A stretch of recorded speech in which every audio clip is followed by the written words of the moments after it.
Ó, pra vocês verem que lindo. Isso aqui depois, gente, é o que eu tô falando. Depois que eles mexer, vai virar outra coisa. Mas até mexer, pode vir chuva, entendeu? Chuva, essas coisas. E acabar comprometendo o lado, né, das pessoas. Porque tem casas próximas, gente. Pode começar a vir rato.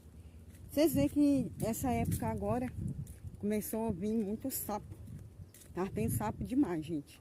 Então, é o que eu tô falando, ó. O melhor é isso aqui, ó. A natureza. Tá vendo? Só que ela sem entulho. Sem entulho nenhum. Então, até filmar aqui pra vocês verem que lindo. Me fala aí, gente, se dá ou não dá gosto.